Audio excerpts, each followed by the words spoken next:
Bienvenue sur Radio IP, la radio d'IP League qui vous décrypte l'actualité de la propriété intellectuelle. Aujourd'hui, je suis avec Henriette pour parler des dernières actualités. Bonjour Henriette. Bonjour Jacqueline et bonjour à tous les auditeurs. Alors Henriette, comment se porte la propriété intellectuelle en cette belle matinée printanière? Il me semble que vous avez des actus intéressantes en droit des marques à partager avec les auditeurs. Tout à fait, comme nous le rappelons régulièrement dans nos articles, la propriété intellectuelle est partout.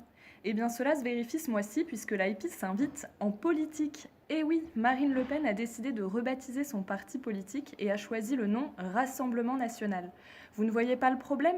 Ce nom devient la nouvelle marque phare du parti et il se trouve qu'un autre politique avait déposé la même marque pour un parti en 2013, un certain monsieur Bigra. Ah, je vois, les querelles politiques ressurgissent. Exactement, d'autant plus que le titre déposé comportait le nom Rassemblement national et une flamme bleue et rouge chère au Front national. Le parti conteste l'appropriation de son logo par un tiers qui aurait déjà agi de la sorte dans le passé. Ah oui, et dans quel cadre? Eh bien, le même monsieur Bigra avait également déposé le nom Rassemblement pour la République en 2014, accompagné du logo du RPR qui n'avait jamais été déposé par le parti chiracien. Espérons que les partis politiques feront plus attention pour protéger les noms et logos de leur parti à l'avenir. Vous avez raison, ils devraient prendre exemple sur les entreprises qui défendent vigoureusement leur marque. Vous connaissez les brioches Pasquier? Oui, c'est toute mon enfance. Eh bien, figurez-vous que le groupe agroalimentaire voit d'un très mauvais œil le dépôt par une start-up du signe verbal Pitch in the Plane. Bon, ici, le pitch n'est pas la fameuse brioche, mais bien l'anglicisme pour dire faire un point.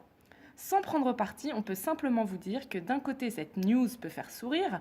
Revendiquer l'utilisation exclusive d'un terme anglais pour cause de brioche du même nom peut être un frein à la liberté d'expression et à l'innovation. D'un autre côté, une marque déposée se protège.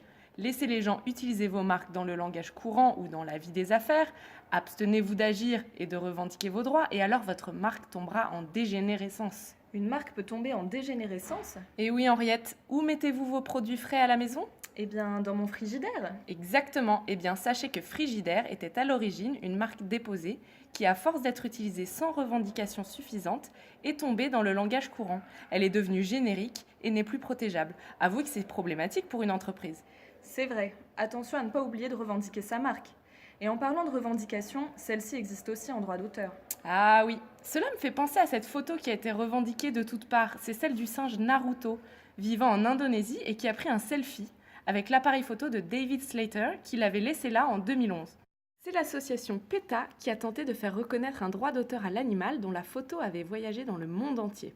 David Slater avait finalement accepté de rétrocéder 25% des revenus issus de la photo à des associations de défense de la cause animale. Mais le 23 avril dernier, une cour d'appel américaine a finalement décidé que seuls des sujets humains pouvaient revendiquer de tels droits. C'est donc une victoire de l'humain sur le singe. N'oublions pas tout de même que les animaux se voient reconnaître de plus en plus de droits.